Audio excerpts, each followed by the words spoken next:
You know, if someone handed you $6,500, you could, like, buy a pretty decent used car.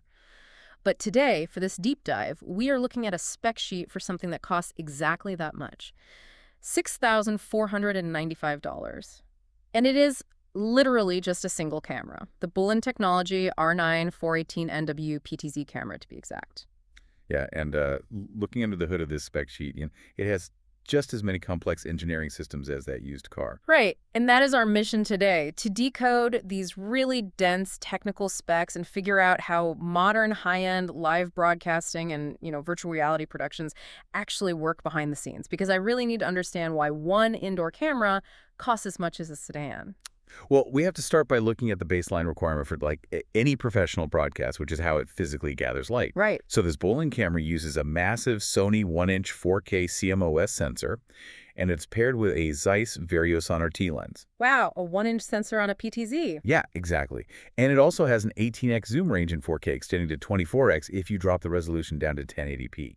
Okay, so putting a 1-inch sensor and high-end Zeiss glass on a dedicated indoor camera feels like putting a massive rain-catching funnel on a single water bottle. Like, it guarantees you capture every single available drop of light in a dim room. That is a great way to put it, actually. But, I mean, with 4K at 30 frames a second and 1080p at 60 frames, is this level of detail strictly necessary for an indoor setup? It really is when you consider the environment. Yeah. Because, when you are lighting a large indoor stage or dealing with those really harsh, contrasting shadows in a studio, you need a sensor that resolves extreme clarity from every single photon it catches. Right, so it is about getting that perfect baseline. Exactly. If your optical baseline is not flawless, well, all the downstream video processing is just completely compromised. Okay, so we have this massive sensor taking in perfect, heavy 4K imagery. But in a live broadcast, subjects move around. They do, yeah. Yep. Constantly. And if the robotic motors panning the camera stutter even a tiny millimeter, that 4K detail suddenly becomes a blurry, unwatchable mess. So how does the physical hardware actually keep up with that premium glass? Mostly through incredibly precise robotic mechanics. I mean, this is a PTZ camera, right? So pan, tilt, zoom. It can pan 340 degrees, tilt 120 degrees, and hit 255 programmed preset positions. Wait, really? That is a lot of presets. Right, and the motors use proportional speed, meaning the physical pan and the optical zoom adjust together mechanically, so the motion's just always fluid. Okay, but the spec sheet also highlights this thing called the Freed protocol for tracking subjects. Wait, if this camera uses Freed to intelligently automate complex movements and follow people perfectly, doesn't that make human camera operators completely obsolete? Not exactly. Freed isn't really about replacing humans. It is more about bridging the physical and digital worlds. Oh, how so? Well, it tracks microscopic movements using internal motor encoders. So every time the physical camera motor ticks, say 1 millimeter to the left, Freed sends a precise data packet telling your virtual reality software to shift exactly 1 millimeter to the right. Oh, wow. So it completely preserves the illusion of the digital set. Exactly. When you are watching, say, an esports tournament or an election night broadcast, and the presenter is standing on a studio floor that suddenly turns into a sprawling 3D map. Right. You see that all the time now. Yeah. Well, Freed is the hidden mathematical data making that blend seamless. So it stops you from getting motion sickness. Yeah, pretty much.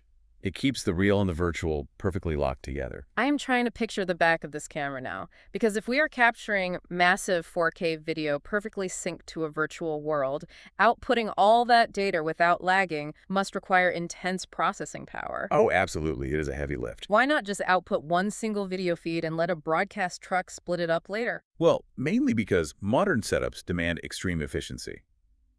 The Bolin uses what they call true tri-output. It simultaneously pushes video via SDI, HDMI, and IP. IP being like network stuff? Yeah, specifically NDI high bandwidth. NDI means it can send massive, uncompressed 4K video over standard network cable, like the exact same kind you plug into your office computer, without any delay at all. No delay at all. Zero noticeable delay. And you can set completely independent resolutions for each of those 3 feeds. Okay, so it is like having a UN translator flawlessly speaking 3 different languages at the exact same time to 3 completely different rooms. That is exactly it. And because it translates those three formats natively, you don't need clunky external converter boxes cluttering the studio floor. Right, because those are always a nightmare to cable manage. Oh, a total nightmare. But here, a single camera feeds a live HDMI monitor for the host on stage, sends an SDI feed out to a traditional broadcast truck, and pushes an ultra-low latency NDI stream directly into software like vMix or OBS for internet broadcasting. And it is doing all of this simultaneously. Completely simultaneously, all on its own. Okay, to trace the journey here, we start with a rain-catching funnel of premium 4K Zeiss optics, then we move into real-time AR tracking via the Freed protocol's precise motor math, and finish with a simultaneous triple output broadcast. Yeah, it really does explain the $6.5 grand price tag. It really does. I mean, it is a masterclass in modern broadcast engineering. Yeah. It basically functions as an entire production crew inside one robotic chassis. Which leaves you with this to think about. If a single device can instantly process 4K video, flawlessly track a subject, and perfectly blend them into an entirely fabricated photorealistic digital world in real time, how long until we can no longer trust whether a live broadcast we're watching is happening in a physical room at all?